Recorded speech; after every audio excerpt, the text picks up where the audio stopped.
করে হলো হিসনুন হাসিনুন, নিরাপদ স্থান জাহান্নাম থেকে বাঁচার জন্য শ্যাম পালন করো, নিরাপদ স্থানে চলে যাবা, দুর্গের মধ্যে চলে যাবা, যেখানে কেউ আসতে পারবে না, জাহান্নাম আসতে পারবে না। এইটা হলো শ্যাম। শুনুন, ওমামা বাহিল রাদিয়াল্লাহু তাআলা আনহু বলেন, আল্লাহর নবী একটা আমলের কথা বলেন তো আল্লাহর নবী, যাতে আমি জান্নাতে চলে যাব। তখন আল্লাহ রাসূল বলছেন, শোনো, সিয়াম পালন করো। ইবাদতের জগতে সিয়ামের মতো কোনো ইবাদত নেই। ইবাদতের জগতে সিয়ামের সমপর্যায়ের কোনো ইবাদত নেই। এটা হলো সিয়াম, এটা হলো সালাত। সালাত কিন্তু ভিন্ন ধরনের ইবাদত। সালাত মানুষের সাথে আপোষ করে না, সিয়াম করে। যেটা আজকে আলোচনা করছি সেটা করে, আপোষ করে। কি, আপনি অসুস্থ আছেন, পরে করে, এই যে আপোষ করলো।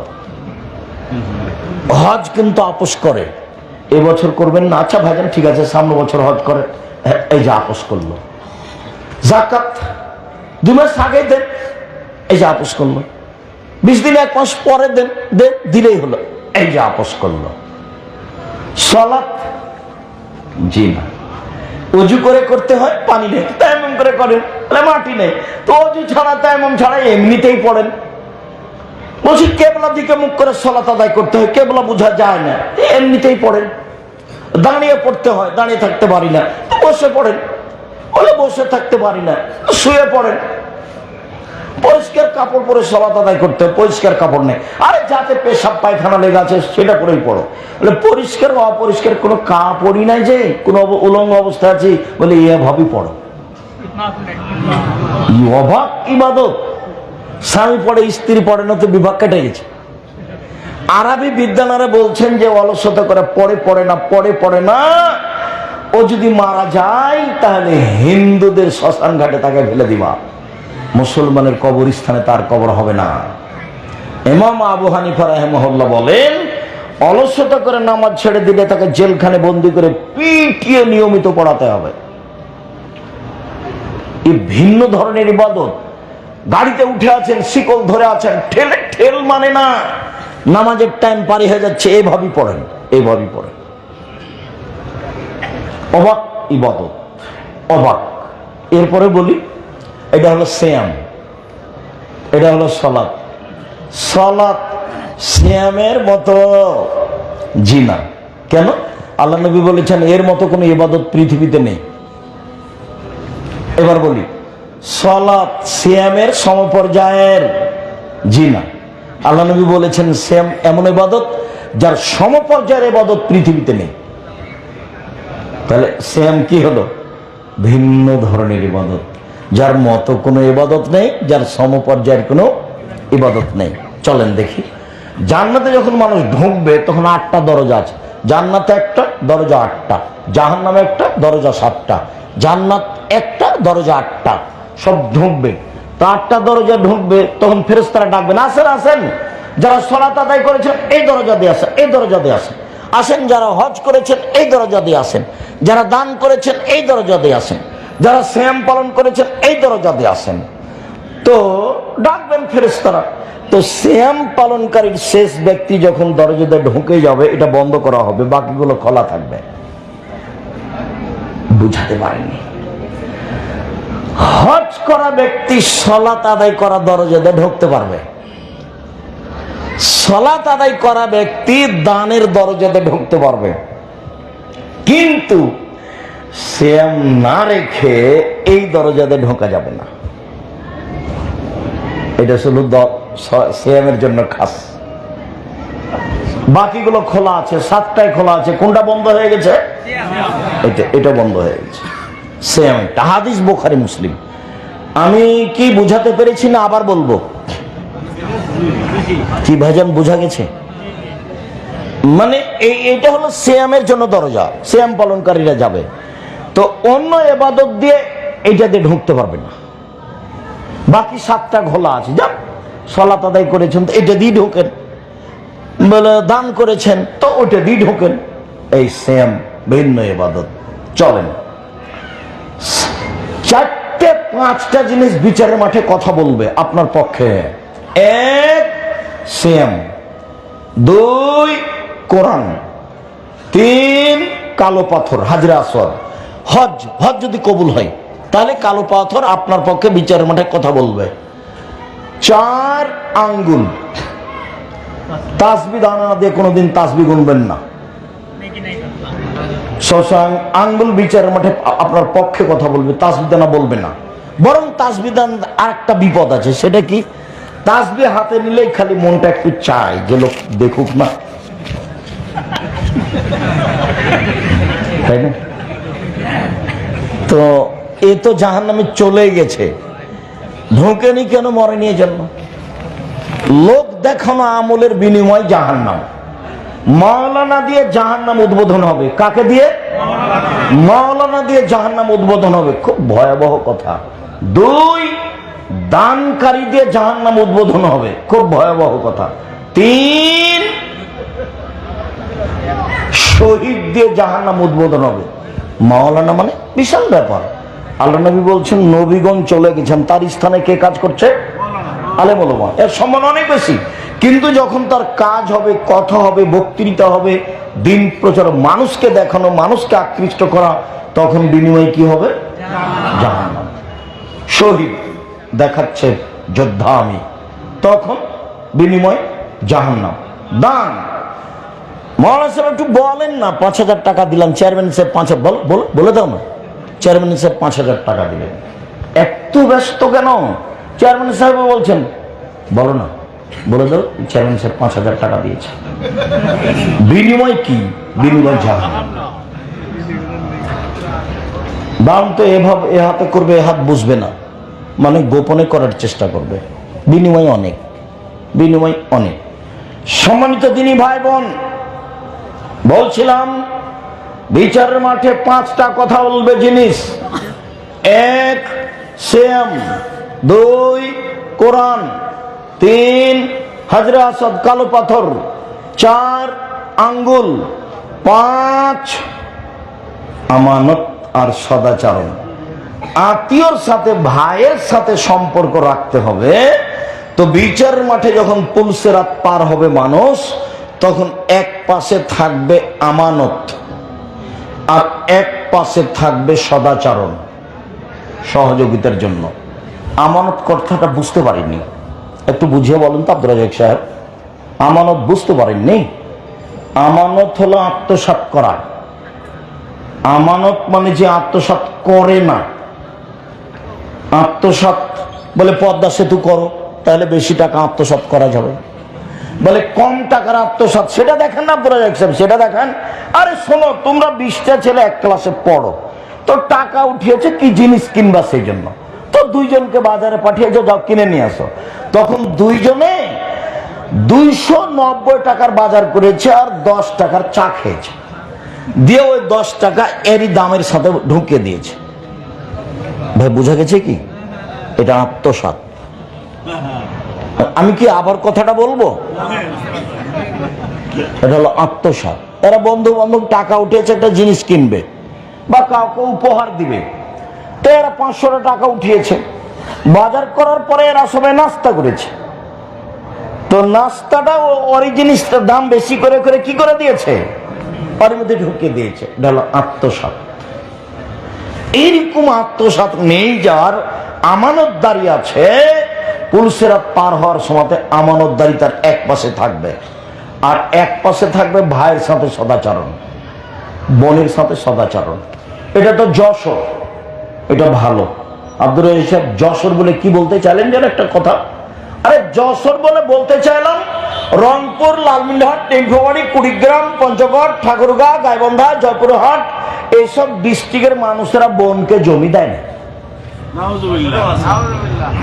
যদি চায় বোনেরা জমি, তো বলে বের হ, বের হ, বের হ, এসেছিস খাইস, আবার জমি কিসে আসিস, খাইস তুই আসিস, তোর বেটা আছে, তোর বেটি আছে, আবার জমি কিসে।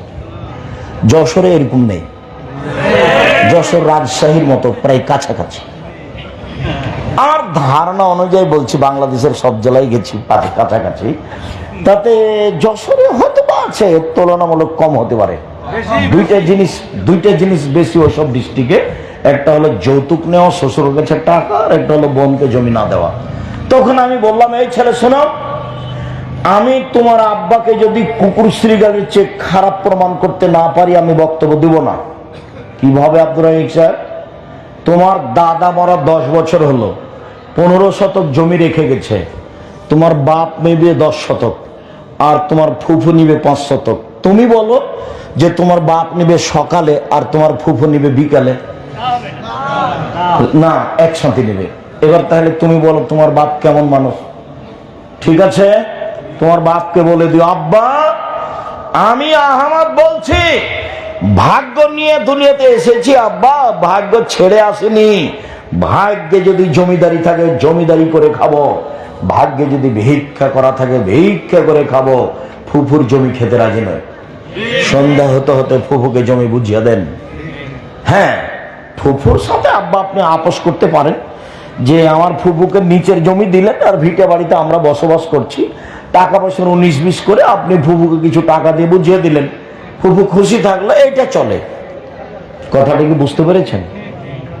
বোনের সাথে আপনি আপোষ করেন যে দেখো আমার দুলা ভাই এখানে এসে বাড়ি করলে আমাদের হয়তো বসবাসে একটু কষ্ট হবে, তো তোমাকে আমি নিচের জমিগুলো দিই, ভিটা বাড়িটা আমি নিই, এ বাবদ তোমাকে কিছু টাকা দিয়ে দিই। ঠিক আছে ভাইজান, আপনি যেটা ভালো মনে করেন, আপনি আমাদের ভাই, তাতে আমরা খুশি থাকবো। এটা কিন্তু আপনি এটা মুখে আনতে দিবেন না। এইটা কি কি তাহাজ্জুদ পড়া দেখাচ্ছেন আপনি, আর প্রতি বছর হজ আর উমরা দেখাচ্ছেন, এগুলো লাগবে না। সম্মানিত দিনী ভাই বোন, বলছিলাম 5টা জিনিস বিচারের মাঠে থাকবে, তার মধ্যে সিয়াম থাকবে। এবার চলেন, কাছাকাছি চলে এসেছে। রাসূল সাল্লাল্লাহু আলাইহি সাল্লাম বলেন, আদম সন্তানের সব নেকি দেওয়া হবে 1 থেকে 10, সব আমলের হজ, সালাত, যাকাত, দান খায়রাত, তাসবিহ তাহলিল, কোরআন তেলাওয়াত, যত ইবাদত আছে সবটারই নেকি দেওয়া হবে, দিতেই 10, বাড়াতে অনেক। আল্লাহ তাআলা বলেন, তবে সিয়াম আমার ব্যাপার, প্রতিদান আমি দিব। সিয়াম আমার ব্যাপার, প্রতিদান আমি দিব। সিয়াম পালন করে প্রতিদান কে দিবে? আল্লাহ। এবার চলেন কয়েকটা সিয়াম, কাছাকাছি আমরা আলোচনার এক পর্যায়ে চলে এসেছি।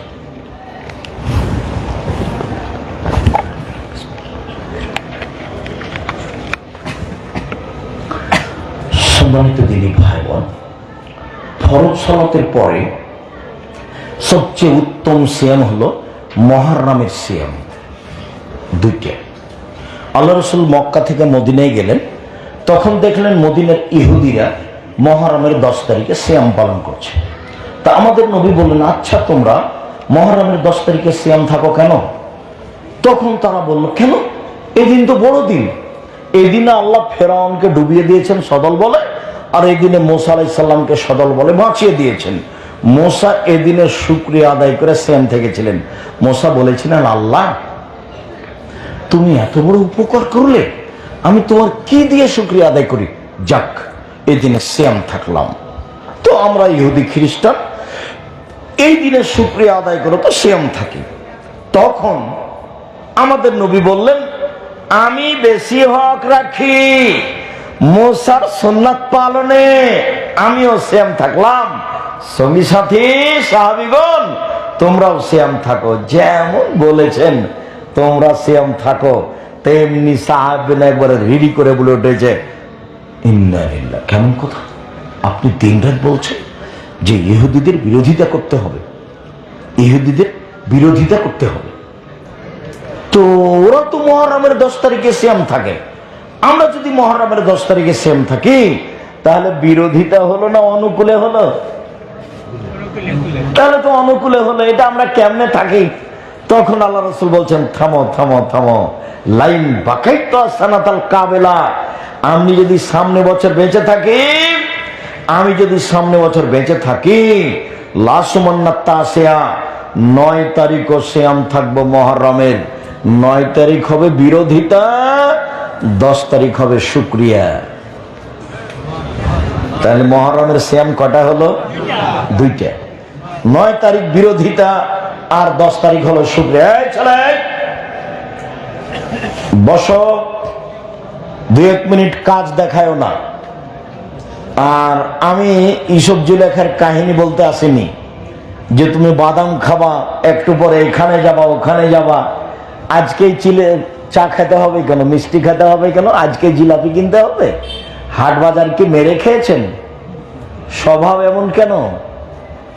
আমি তো অনেক পথ অতিক্রম করে এসেছি, আবার ঢাকা যাও, আমি তো আপনার জন্য এসেছি। ইনশাআল্লাহ আমি তো আপনার জন্য এসেছি, আপনার আমি কিছু না কিছু উপকার করব ইনশাআল্লাহ। মানবতার পরিচয় দিয়ে কিছুক্ষণ অপেক্ষা করবেন, কাছাকাছি চলে এসেছে। সম্মানিত দিনী ভাই বোন, আল্লাহ নবী 4টা কাজ কখনো ছাড়তেন না। 1,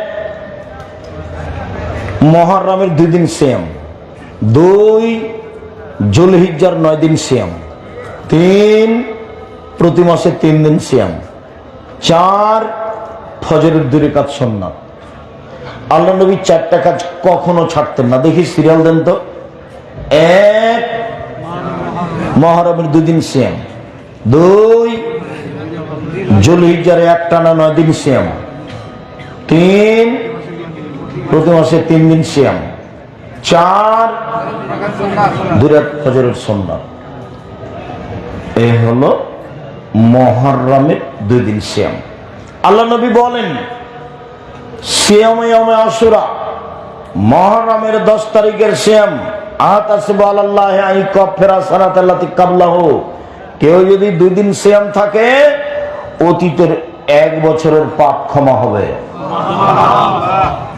সিয়ামে ইয়াউমে আরাফা, কেউ যদি আরাফার 1 দিন সিয়াম থাকে, আগে পরে 2 বছরের পাপ ক্ষমা হবে। এক অবাক ইবাদত, মানে আমি সামনে বছর কি করব না করব আগেই ক্ষমা। এরকম অবাক ইবাদত আর নেই। এটাই যে আমি সারা বছর কি করব না করব এই হিসাব নেই, আগেই ক্ষমা। তার নাম হলো আরাফা সিয়াম।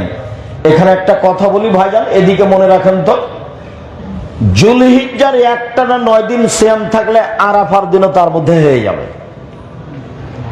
আর আরেকটা মনে রাখবেন, যুলহিজ্জার প্রথম 10 দিন যত দামি, রমজানের শেষের 10 দিন তত দামি নয়। রমজানের শেষ 10 দিন যত দামি, যুলহিজ্জার প্রথম 10 দিন তার চেয়ে অনেক বেশি দামি। আপনারা এইসব কথা ভুল হচ্ছে না তো? আমরা তো আজীবন মনে করে আসি যে রমজানের শেষ 10 দিন বেশি দামি। হ্যাঁ, কথা ঠিক। তবে রমজানের শেষ 10 দিনে আছে একটা বড় ইবাদত, সেটা হলো লাইলাতুল কদর। আর যুলহিজ্জাতে আছে 3টে। 1 হজ, 2 আরাফা, 3 কুরবানি। কুরবানি কিন্তু অনেক বড় ইবাদত, বিনিময়ে কিন্তু যান না। মন খারাপ করে 7 ভাগে কুরবানি দিয়েন না, গোস্ত খাওয়ার তালে কুরবানি দিয়েন না। যেসব মাধ্যম বড় বড় জান্নাত পাওয়ার, তার একটা বড় মাধ্যম কি? কুরবানি। কুরবানির সাথে আকিকার কোনো সম্পর্ক নেই। আকিকা 7 দিনের দিনই দিতে হবে। চাঁপাইনবাবগঞ্জের ভাষাতে আপনি তো দিবেন, আপনার বাপকে দিতে হবে, দিতেই হবে। কানা হোক, ন্যাংরা হোক, খোড়া হোক, 2 মাসের হোক, 6 মাসের হোক, দাঁত থাক আর না থাক, আকিকা দিতেই হবে। আকিকা ব্যক্তিগত ব্যাপার, নেকির হিসাব নেই, বাপের জিম্মেদারি। বাপের জিম্মেদারি। 7 দিনের দিন দিতে হবে। 14 দিনে চলে না, 21 দিনে চলে না, জীবনে একদিন চলে না। এগুলো একটা হাদিসও ঠিক নয়। 7 দিনের দিন মাথা নেড়ে করতে হবে, ডাক্তার যা বলেছে। চুল সমপরিমাণ রূপা দান করে দিতে হবে। 7 দিনের দিন নাম রাখতে হবে। 7 দিনের দিন পশু জবে করতে হবে, ছাগল ছাগি, ভেড়া ভেড়ি, দুম্বা দুম্বি, মাথা নেড়ে করতে হবে, ওই পরিমাণ রূপা দান করতে হবে। 4টে জিনিস আছে। 7 দিনের দিন, 14 দিন চলে না, 21 দিনে চলে না। টাকা পয়সা নেই যে, এগুলো কথা অহেতুক। এখনই ছেলের হাত ভেঙে গেলে সন্ধ্যা হতে হতে 50,000 টাকা রেডি করবে গরিব মানুষ। আর আকিকা কানা ছাগল দেখ 2 মাসের, 500 টাকা দিয়ে কিনে নিয়ে আসো, আকিকা দিতেই হবে। কুরবানি, কুরবানি ভিন্ন জিনিস। কুরবানি আল্লাহ, চোখ দেখো ঝকঝকে কিনা, কান দেখো ঝকঝকে কিনা, তারপরে লেজ দেখো সুন্দর কিনা, দাঁত দেখো দাঁত উঠেছে কিনা, পা দেখো ন্যাংড়া খোড়া নয় তো, খুর দেখো ঠিকঠাক আছে কিনা, সিং দেখো ঠিকঠাক আছে কিনা, মোটা তাজা কিনা, দেখতে সুন্দর কিনা, তার নাম কুরবানি। অনেক কিছু নিয়ে কুরবানি। টাকা বেশি আছে, ইন্ডিয়া কাছে আছে, কি পর্যন্ত বেনাপোল রাজস্থান থেকে উঠ নিয়ে আসেন। টাকা কম আছে ষাঁড় দেন, টাকা কম আছে খাসি দেন, টাকা কম আছে ছাগি দেন, টাকা কম আছে ভেড়া ভেড়ি দেন। ভাগে কে যেতে বললো যে কলিজা নিয়ে গন্ডগোল করছেন? আমি কোনোদিন ভাগের কথা বলিনি, আমি কোনোদিন ভাগের কথা কোনোদিন বলিনি। কুরবানিতে ফলাফলে জান্নাত পাওয়া যাবে। কুরবানি আপনার টাকা অনুযায়ী দেন। এই ছেলে শোনো, তোমরা দুই ভাই ইনকাম করো, ভিন্ন ভিন্ন ইনকাম করো, সেটা ঠিক আছে। বাড়িতে এসে 2 ভাইয়ের টাকা দিয়ে কুরবানি দেয়, আচ্ছা ঠিক আছে তাই দাও। শোনো, 2 ভাইয়ের টাকা তোমার মার নামে গরু কিনবা, আর তুমি দেবে একটা খাসি, আর তোমার ভাই দিবে একটা খাসি, 10-12 হাজার টাকার, বাস সুন্দর হবে। 2 ভাইয়ের টাকা দিয়ে কুরবানি কার নামে দিবা? তোমাদের তো টাকা ভিন্ন ভিন্ন। কথা কি বোঝা যায়? আমার পরামর্শ কি, 2 ভাইয়ের টাকা দিয়ে কার নামে কুরবানি কিনবে গরুটা? তোমার মা মরে গেছে নাকি? গেছে, তাহলে থাক, ওটা আর লাগবে না। যদি মরে গেছে তো গেছে, তাহলে তোমার বড় ভাইয়ের নামে করো কুরবানিটা।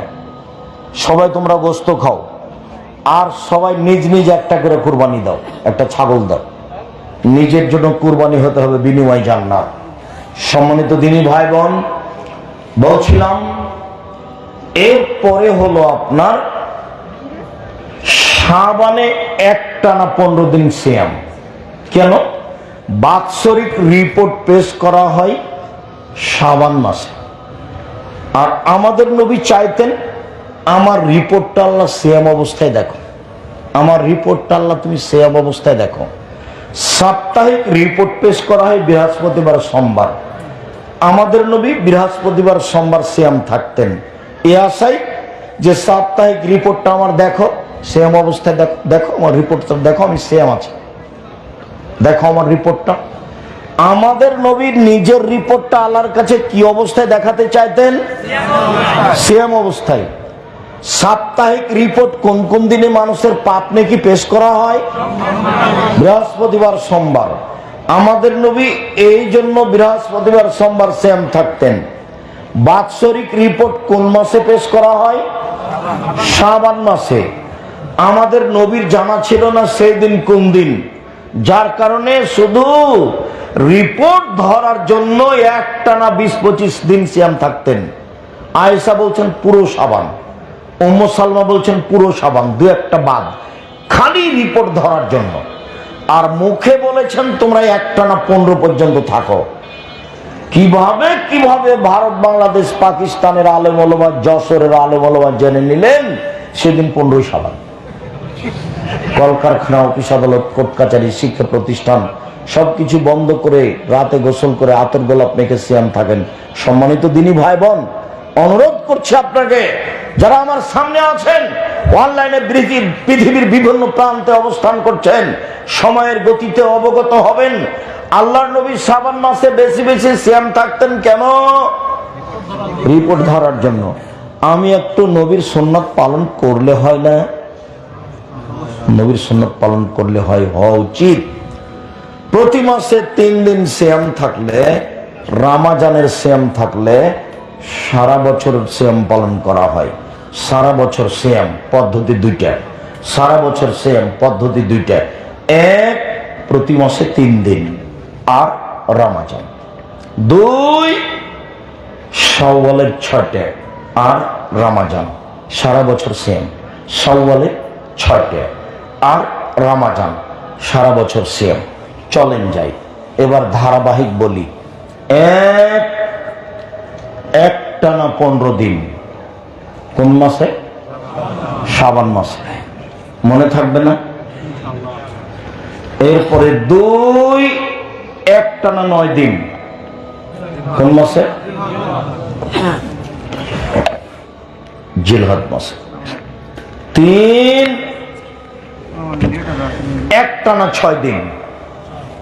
কোন মাসে? শাওয়াল মাসে। এতে আমার দিনী বোনেরা চাঁপাইনবাবগঞ্জে যারা থাকে তারা কিছু ভুল বলেছে। সেটা হলো এই, তারা বলছে যে বুবু তোমার হাইজের কারণে যে রোজাগুলি ছুটে গেছে এগুলি তুমি আগে করে নাও, তারপরে শাওয়ালের করিও। এটা তার ভুল কথা।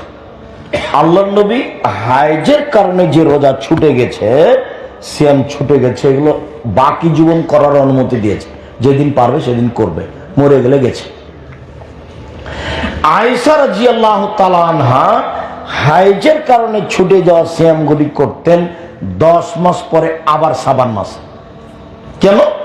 তার একটা খেয়াল থাকতো যে আল্লাহর নবী শাবান মাসে বেশি বেশি সিয়াম থাকতেন, ওই সুবাদে আমি সিয়াম থেকে নিব, বাকি দিনে আমি সিয়াম থাকবো না। কেন? আল্লাহর নবী যদি আমাকে মানবিক প্রয়োজনে ডাকেন তখন আমি বলবো সিয়াম আছে, আমি এই কথা বলতে রাজি নই। আমি তার প্রয়োজন মিটাতে আমি বলবো আমি সিয়াম আছি, এই কথা আমি বলতে রাজি নই। অতএব আমার হাইজের কারণে যে সিয়াম ছুটে গেছে এগুলো আমি কোন মাসে গিয়ে করব? সামনে মাসের শাবান মাসে, 10 মাস পরে, 10-11 মাস পরে। আর মহিলা বৈঠকে চাঁপাইনবাবগঞ্জে কিভাবে বলল, বুবু তোমার হাইজের রোজা আগে করে নিও বুবু, ওগুলো ফরজ রোজা বুবু, শাওয়ালের গুলো নফল। এমনি কথা, বুবুর সব কথা নাকি বোখারিতে। আর এটা তো যশোর দিনী বোন। আমি তো আগে একটা কথা বলতে ভুলে গেছি, সব মনে হয় গেছেন। একদিন খুলনাতে যখন প্রথমে এসেছিলাম তখন এভাবে বক্তব্য দিয়েছি, তো মহিলারা বলছে যে বক্তব্য দেয় না কেন, খালি কথা বলছে কেন? তো বক্তব্য মানে কণ্ঠস্বর, বক্তব্য মানে কণ্ঠস্বর। 1-1 ঘন্টা যখন হয়েছে, কণ্ঠ যখন হয়নি, তখন মহিলারা বলছে চলো যাই, আজকার বক্তব্য দিবে না। তো ওদের ধারণা যে বক্তব্য মানে কি কণ্ঠস্বরে, কণ্ঠস্বরে যে বক্তব্য দেওয়াই জায়েজ নয় সেটা তো আর জানে না। আল্লাহ নবী জীবনে কোনোদিন কণ্ঠস্বরে বক্তব্য দেননি। তার বক্তব্যের গতি দেখবেন, এই যে খাতাবা, যখন তিনি বক্তব্য দিতেন অহমার তাইনাহু, তার 2 চোখ লাল হয়ে যেত, অস্তাদা গাজাহু, রাগ বেশি হয়ে যেত, ওয়ালা সাউতহু, কণ্ঠ উঁচু হয়ে যেত, কান্নাহু মঞ্জুর যায়, যেন তিনি সৈন্য দলকে ধমক দেখাচ্ছেন, এই করতে হবে সে করতে হবে। এটাই ছিল তার বক্তব্যের গতি। সেটা হুজুরেরা এরকম করে দিয়েছে। পৃথিবীর মানুষ মনে রেখো, আমার উম্মতের উপরে আমার আশঙ্কা পোষণ করে গেলাম, 1 আলেম ওলামা ধর্ম বিকৃত করবে, ধর্ম বেচা খাবে। 2 আমার উম্মত মূর্তি পূজা করবে। 3 আমার উম্মত হিন্দুদের সাথে মিশে যাবে। পৃথিবীর মানুষ শুনে রেখো, আফসোস করে বলে গেলাম, আমার উম্মত ইহুদি খ্রিস্টানদের সাথে মিশে যাবে। ডান হাতের বিঘত যেমন বাম হাতের সমান, সমান সমান মিশে যাবে। ডান পায়ের জুতা যেমন বাম পায়ের সমান, সমান সমান মিশে যাবে। ইহুদি খ্রিস্টান যদি মায়ের সাথে জেনা করে থাকে, আমার উম্মত তাদের সাথে মিল দিতে গিয়ে মায়ের সাথে জেনা করবে। আমি আশঙ্কা পোষণ করে গেলাম জাতির সামনে। এই কথা মুহাম্মদ সাল্লাল্লাহু আলাইহি সাল্লাম বলেন। চলাতে ফিরাতে, খাওয়াতে, পোশাকে, আশাকে, গাড়িতে, কোন জায়গাতে তার সাথে যেন মিল না খাই চেষ্টা করতে হবে। ও বামাতে ধরবে। শোনেন 1 মিনিট, কিভাবে আরবিরা সবচেয়ে বেশি মিস খাবে ওদের সাথে, আরবিরা মিল দিবে ওদের সাথে বেশি। 1 মিনিট। কয়েকদিন বলেছি যে আমি মিশরে গিয়ে ওই ফিলিস্তিনিদের ত্রাণ দিচ্ছিলাম। অনেক মহিলা পুরুষ উপস্থিত হয়েছে, কেউ বোরখা পরে আছে মহিলা, কেউ প্যান্ট পরে আছে, কেউ বোরখা পরে আছে, কেউ এরকমই আছে। তো আমি ত্রাণ দিচ্ছি এইভাবে, তো সবাই বাম হাতে নিচ্ছে, সবাই বাম হাতে নিচ্ছে। তো 5 মিনিট পরে আমি দেওয়া বন্ধ করলাম, দিয়ে আমি ওদের সামনে ডান হাত কি আর বাম হাত কি বক্তব্য শোনালাম। ডান হাত ভালো কাজের জন্য, বাম হাত পেশাব পায়খানার জন্য। তো আমি যখন বললাম তখন আমার মনে হলো যে ওরা আমার চেয়ে বেশি বুঝেছে। কেন? আরবি ভাষার মানুষ তারা, আর তারা হলো আসল আরবি। সব নবীর কবর হলো ফিলিস্তিনে। আরব দেশে আরবি পড়ে, আর ফিলিস্তিনে আরবি আগে। তোর ওদের মুখ দেখে মনে হলো আমার ভাষা খুব ভালো বুঝেছে। এবার যখন আমি ত্রাণ দিলাম তখন বাম হাতেই নিল। বলেন তো কেন? অভ্যাস, অভ্যাস, মানুষ অভ্যাসের দাস। 5 মিনিট বক্তব্য দেওয়ার পরে আমি বুঝলাম আমার ভাষাও তারা বেশি বুঝেছে। কেন? এটা আরবি, তারা হলো মূল আরবি। এবার 5 মিনিট পরে যখন আবার ত্রাণ দেওয়া শুরু করলাম, কোন হাতে নিল? বাম হাতে নিল। কেন? অভ্যাস। নির্দ্বিধায়, এনারা তো সমাজে বসে, মানুষ নির্দ্বিধায় বাম হাতে চা খাচ্ছে, হিসাবই করে না, বাম হাতে পানি খাচ্ছে, গল্প করছে, বাম হাতে খাচ্ছে। তার মানে জীবিকা নির্বাহ পশু প্রাণীর মতো, গরু ছাগলের মতো। কে দাম দিবে ধর্মের? ধর্ম একজনের কথাতে চলে, যার নাম মুহাম্মদ সাল্লাল্লাহু আলাইহি সাল্লাম। পৃথিবীতে কারোর কথা চলে না আদর্শের নিয়মে, শুধুমাত্র একজনের কথা চলে, যার নাম মুহাম্মদ সাল্লাল্লাহু আলাইহি সাল্লাম। সম্মানিত দিনী ভাই, নফল সিয়াম পালন করতে শিখুন। সবচেয়ে দামি ইবাদত। বৃহস্পতিবার সোমবার সিয়াম থাকুন, প্রতি মাসে 3 দিন সিয়াম থাকুন, আরাফার 2 দিন সিয়াম থাকুন, মুহররমের 2 দিন সিয়াম থাকুন, আরাফার 1 দিন সিয়াম থাকুন, শাওয়ালের 6 দিন সিয়াম থাকুন, যুলহিজ্জার একটানা 9 দিন সিয়াম থাকুন, সাথে সাথে শাবানের একটানা 15 দিন সিয়াম থাকুন। সম্মানিত দিনী বোন, আপনাকে একটু জরুরি কথা বলে যাই। জীবনে 4টা কাজ ভুল করবেন না, জান্নাতের সব দরজা আপনার জন্য খোলা। 1, 5 ওয়াক্ত সালাত। 2, রমজান মাসের রোজা যেটা আসছে। 3, স্বামীকে মেনে চলা, তিতা লাগলেও মিঠা লাগলেও। 4, জেনায় লিপ্ত হবেন না। 1, 5 ওয়াক্ত সালাত। 2, রমজান মাসের সিয়াম। 3, স্বামীকে মেনে চলা, তিতা লাগলেও মিঠা লাগলেও। 4, জেনায় লিপ্ত না হওয়া। যদি ঘটে গেছে তওবা করেন, ভালো হয়ে যাবেন। স্বামীকে মেনে চলা, মাস মাস সপ্তাহ সপ্তাহ স্বামীর সাথে কথা বলা বন্ধ রেখেছেন কেন? কেন? আব্দুর রাহিক সাহেব, আপনি তো কথা বললে সব সময় আমাদের বিরুদ্ধে বলেন। আহা, ইন্না লিল্লাহ। আপনাদের বিরুদ্ধে বলবো কেন? আমার স্বামীর মুখখান কেমন জানেন? ওর মুখে কোনো সময় ভালো কথা নেই, সব সময় গালি। আমি এরপরে আপনাকে অনুরোধ করছি, আপনি তার সাথেই থাকুন। আপনি নিজে কোনো অভিমান করবেন না। আপনি 2টা কাজ করিয়েন, মহিলা মানুষ। 1, অভিমান করবেন না। 2, প্রতিবাদ করবেন না। কিভাবে থাকবেন আমি বলছি। অভিমান, অভিমান কি জিনিস? অভিমান, অভিমান কি জিনিস? ও, তুমি আমাকে একদিনও ঢাকা শহরটা দেখাতে নিয়ে গেলে না। অভিমান কি জিনিস? ও, তুমি একবারও আমাকে দিনাজপুরের স্বপ্নপুরী দেখাতে নিয়ে গেলে না। এর নাম অভিমান। অভিমান কি জিনিস?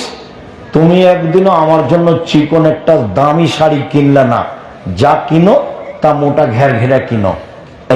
এর নাম অভিমান। যখন আপনি অভিমান করবেন আর যখন পূরণ হবে না, তখন শয়তান আপনাকে বলবে, এ দেখ তোর স্বামী কথা মানে না, এ দেখ তোর স্বামী কথা মানে, ওর সাথে থাকবি, ওর সাথে থাকবি, ওর সাথে থাকিস না। তখন আপনি বলেন, তোমার সাথে সংসার করব না, তুমি আমার কোনো কথা মানো না, সংসার করবি না তো যা, তুমি তালাক দিয়ে দাও, তালাক দিয়ে দাও, তোমার বাড়িতে একদিনও থাকবো না, তালাক দাও না, তালাক আছে, ঠিক আছে যা, 100 তালাক, 1 তালাক, 1000 তালাক দিলাম, যা। যেমন তালাক দাও শেষ হয়েছে, তেমন শয়তান আর নেই। ইন্না লিল্লাহি ওয়া ইন্না ইলাইহি রাজিউন। 3টে ছেলে মেয়ে আছে, যে 3টে যে ছেলে মেয়ে, এখন কি করা যায়? এখন কিন্তু আর শয়তান নেই, শয়তান চলে গেছে। এখন তো বলে যে 1 রাতের জন্য বিবাহ দিতে হবে। এটাই কি কম হলো? এটাই তো কম হলো না।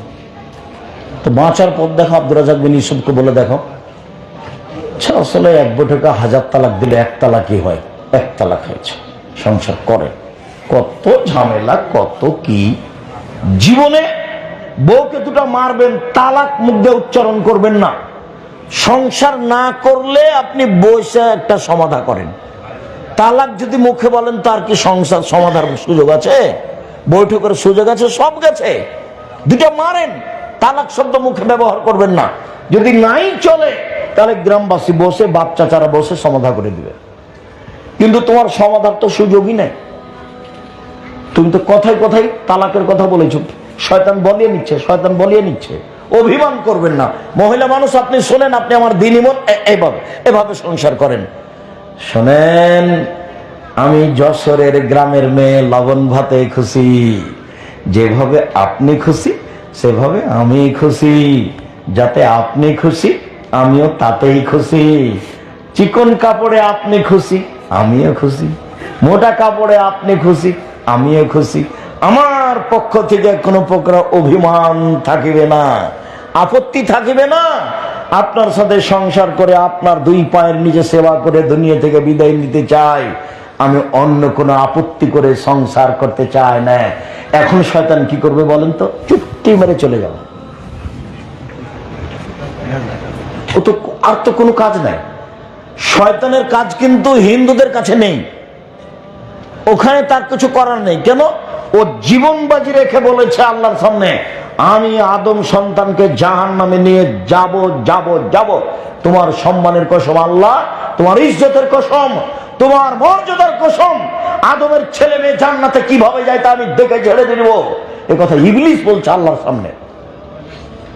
আর বলার সময় বলছে, রব্বি, হে আমার প্রতিপালক, তোমার সম্মানের কসম, ইবলিস বলছে, তোমার ইজ্জতের কসম, তোমার মর্যাদার কসম, আদমের ছেলে মেয়ে কিভাবে জান্নাতে যায় তা আমি দেখে ছেড়ে দেব। আমি একা জাহান্নামে যাব? আদমের ছেলে মেয়েকে নিয়ে যাব। স্কুল কলেজে শয়তানের তেমন কাজ নেই, মাদ্রাসাতে বেশি কাজ। এই তো মাদ্রাসাতে পড়লে ছেলেরা বেশি দুষ্ট হয়ে যাচ্ছে। সব সময় শয়তান গুতাই। যদি মাওলানা সাহেবরা দেখতে পেতেন মাদ্রাসাতে কত শয়তান আছে, তাহলে অজ্ঞান হয়ে পড়ে যেত। হিন্দুদের কাছে শয়তানের কোনো কাজ নাই। ওখানে কি করবে ও? ও তো জাহান্নামে যাবেই ওরা। ইহুদিদের কাছে কোনো কাজ নেই, খ্রিস্টানের কাছে কোনো কাজ নেই। তাহলে পৃথিবীর কোটি কোটি মানুষের কাছে তার কোনো কাজ নেই। আবার যারা কাদিয়ানি তাদের কাছে কোনো কাজ নেই। আবার যারা শিয়া তাদের কাছে কোনো কাজ নেই। আবার যারা আকীদাগতভাবে মার খেয়ে গেছে তাদের পাপ নাকি ওজন হবে না, ওদের কাছে কোনো কাজ নাই। এবার ধর্মের ব্যাপারে যত বেশি কাছাকাছি আছে শয়তানের কাজ তত সেখানে। তা আপনারা দুইজন স্বামী স্ত্রী ভালোভাবে সংসার করতে চাচ্ছেন, খালি শয়তান গোতাই, খালি শয়তান গোতাই। কোনো কথা নেই। এমনিতেই স্বামী স্ত্রী দুইজন কথা বলছিল, কত সুন্দর টকটকা হ্যাঁ ঘরে বসে গল্প করছিল। তো স্ত্রী গেছে চুলার দিকে রান্না করতে, তো স্বামীও পিছে পিছে গেছে ভালোবাসার তাগিদে। তো রান্নাঘর থেকে যখন কাজ করা শুরু করেছে তখন চট করে স্বামী বলছে, আচ্ছা তুমি আমার আম্মাকে এইভাবে বললে কেন? কথাটা কি বললাম তোমার মাকে? যে এইভাবে বললে। হ্যাঁ, তোমার মা আমাকে গালি দেয়, এই করে সেই করে। আমার মা গালি দেয় মানে? রাগ করে বলছো কেন? রাগ করে বলবো না তো কি? তোমার মা আমাকে এই সময় গালি দিয়েছে। তুই যা যা, তুই যা, তোকে রাখবো না বাড়িতে, তুই যা, আমাকে তালাক দিয়ে দিয়ে যাবো না। এ দেখেন 1 মিনিটের মধ্যে হয়ে গেছে সব, 1 মিনিটের মধ্যে। এগুলো শয়তান করাচ্ছে। কোরআন মাজিদের একাধিক জায়গাতে আছে ভালো খারাপ কাজকে ভালো করে দেখায় শয়তান। খারাপ খারাপ কাজকে শয়তান কি করে দেখায়? ভালো করে দেখায়। আপনি আমার দিনী বোন, আপনি আমার একটা কথা শোনেন। আল্লাহ নবী বলেছেন সবচেয়ে ভালো মহিলা ওই স্বামীর সাথে কথা বললে হাসি মুখে বলে, 2 স্বামী আদেশ করলে পালন করে, 3 স্বামী বাড়িতে না থাকলে নিজেকে হেফাজতে রাখে। এই 3টি গুণ যার কাছে আছে সে সবচেয়ে ভালো নারী। 1 স্বামীর সাথে কথা বললে হাসি মুখে বলে, 2 স্বামী আদেশ করলে পালন করে, 3 স্বামী বাড়িতে না থাকলে নিজেকে হেফাজতে রাখে। রাসূল সাল্লাল্লাহু আলাইহি ওয়াসাল্লাম বলেন 4টা জিনিস আছে যার সবকিছু আছে তার। 4টা জিনিস আছে যার সবকিছু আছে তার। 1 ভালো স্ত্রী, 2 ভালো প্রতিবেশী, 3 ভালো একটা গাড়ি, যার চাকা নষ্ট হয় না। ভালো একটা গাড়ি যার চেন পড়ে না, ভালো একটা গরুর গাড়ি যার 60টা গাড়ি টানতে গিয়ে শুয়ে যায় না, ভালো গাড়ি। আল্লাহ নবীর মুখের ভাষা আমি নকল করছি। 4 প্রশস্ত ঘর, ঘরটা একটু ছোট ছোট রুম বানাবেন না, একটু বড় বড় রুম বানাবেন, মেহমান রুমটা বড় করে বানাবেন। আর সব সময় আপনি আপনার বাপের স্বভাবে ফিরে যাবেন, আর আপনার বউকে আপনার মায়ের স্বভাবে ফিরে যেতে হবে। এটা কি আপনারা একসাথ? কেন? শতদিন বলেছি, আপনার বাপের স্বভাব ছিল এসব সালাত আদায় করে যখন বাড়িতে যেত তখন মসজিদে ডান দিকে বাম দিকে দেখতো, কি খবর মুরব্বী, বাড়ি কোথায়? বাড়ি ফরিদপুর। ফরিদপুর কোথায়? ভাঙা। ও, রাতে খেয়েছেন? জি না। চলেন চলেন আমার সাথে চলেন। এটা কার স্বভাব ছিল? বাপের স্বভাব। আপনাকে তাই করতে হবে। মায়ের স্বভাব, ঢেঁকিতে ধান ভেঙে জাঁতায় আটা পিষে 16 জন মানুষের ভাত রেডি করত। আপনারা ছিলেন 10 ভাই বোন, 12 ভাই বোন, কিষান কামলা ছিল 2 জন, আর আপনার বাপ ফকির ধরে নিচ্ছে 2টে, আর আপনার বাপ মা এই 16-18 জনের ভাত রান্না করতে আপনার মা ঢেঁকিতে ধান ভেঙে, কোনো সমস্যা হয়নি। আর আপনার স্ত্রী যেখানে রান্না করে সেখানে ফ্রিজ আছে, গ্যাসের চুলহা আছে। তো রাত 10টার সময় আমাকে নিয়ে গেছেন, খালেদা একটু উঠো তো, মৌলানা আব্দুল রাজ্জাক সাহেব আমার বন্ধু মানুষ, একটু খানা পানি একটু রেডি করো। হ্যাঁ, তুমি রাতে মেহমান নিয়ে এসেছো, এসব করার জায়গা পাও না। এই বউকে ভালো পরামর্শ দেন, যদি না শোনে মায়ের মতো যদি ফিরে না যায়, বউ তালাক দিতে হবে। বউ তালাক দিতে আমি আদেশ করিনি, তবে এই বউ চলবে না। আর বাড়িতে ফকির মিসকিন আসতে হবে। বাড়ি থেকে বের হলে খুচরা টাকা নিয়ে বের হবেন। ফকির আসলে মাফ করেন, এই স্বভাব বাদ দিতে হবে। 5 টাকা 10 টাকা গাড়ি যার আছে, গাড়ির ড্রাইভারকে বলে দিও, নাই 500 টাকা খুচরা রাখো, যত ফকির আসবে 10 টাকা দিয়ে দিবা, 10 টাকা দিয়ে দিবা। 1000 টাকার নোট পকেটে আছে, ফকির এসে যখন কি বলছে, মাফ কর। এই স্বভাব বাদ। আপনাকে ফিরে যেতে হবে আপনার বাপের স্বভাবে, আপনার বউকে ফিরে যেতে হবে আপনার মায়ের স্বভাবে। 150 চাল রান্না করবেন, 150। আপনার মা 3 কেজি চাল রান্না করতেন, আপনি হাফ কেজি 1 কেজি করবেন। ফকিরে খাবে, গরু ছাগলে খাবে, আপনারা খাবেন। আর যদি 150 চাল রান্না করেন আর দুপুরে যদি মেহমান আসে, তাহলে স্ত্রী বলবে কি করবে, চানাচুর দিয়ে বিস্কুট দিয়ে বিদে করে দাও, চানাচুর দিয়ে বিস্কুট দিয়ে বিদে করে দাও। ভাইজান এরকম হয় না? এরকম হয়। এই স্বভাব বাদ দিতে হবে, বাপের স্বভাবে ফিরে যেতে হবে, ফকির মিসকিনকে মূল্যায়ন করতে হবে। সম্মানিত দিনী ভাই বোন, নফল সেম রাখার জন্য আন্তরিকভাবে অনুরোধ জানিয়ে আমার দিনী বোনদেরকে খুব শক্ত হওয়ার, স্বামীর সাথে ভালোবাসা দিয়ে সংসার করার অনুরোধ জানিয়ে, 5 ওয়াক্ত সালাত আদায় করার অনুরোধ জানিয়ে, আর যে কোনো মূল্যে রাত 10টায় ঘুমিয়ে যেতে হবে, রাত 3টা 4টায় উঠতেই হবে। কেন? উনি সপ্তম আকাশ থেকে কোথায় নেমে এসেছেন? প্রথম আকাশে নেমে এসেছেন আমার জন্য, শুধু আমার জন্য নেমে এসেছেন, শুধু আপনার জন্য নেমে এসেছেন। আপনাকে এটা হিসাব করতেই হবে। এই অনুরোধ জানিয়ে, আব্দুল্লাহর বই পুস্তক আছে ফিলিস্তিন, আব্দুল্লাহর বক্তব্য দেখেন, সাথে সাথে আব্দুল্লাহর মিন্নাতুল বারি, বুখারীর ব্যতিক্রম ব্যাখ্যা, এই বইগুলি আছে। আমার উপদেশ বইটা আছে, আরো কি কি বই আছে, বইগুলি সংগ্রহ করুন। এগুলো আমাদের মুখের বক্তব্য যত কাজ করে, ওগুলো তার চেয়ে বেশি কাজ করে, মিডিয়া তার চেয়ে বেশি কাজ করে। কেননা আমরা যেখানে যেতে পারি না, বই সেখানে যেতে পারে, মিডিয়া সেখানে যেতে পারে। সঠিক দিন বিভিন্ন জায়গাতে যাবে, এটা আমাদেরও দাবি, আপনাদেরও আশা। কাজেই বইগুলি অবশ্যই মূল্যায়ন করবেন, আলোচনা মেনে চলার চেষ্টা করবেন, আল্লাহ কবুল করুক। সম্মানিত দিনী ভাই বোন, সকলকেই বলা কথাগুলি মেনে চলার অনুরোধ জানিয়ে বলি, আল্লাহ আমাদের যারা মারা গেছে তুমি তাদের কবরের শাস্তি মাফ করো, আমরা যারা অসুস্থ তুমি তাদের আরোগ্য দান করো। আমরা আমাদের জীবনকে ভালো কাজে ব্যয় করি, আমরা বেশি বেশি করে নেক আমল করি আর খারাপ কাজ থেকে বিরত থাকি।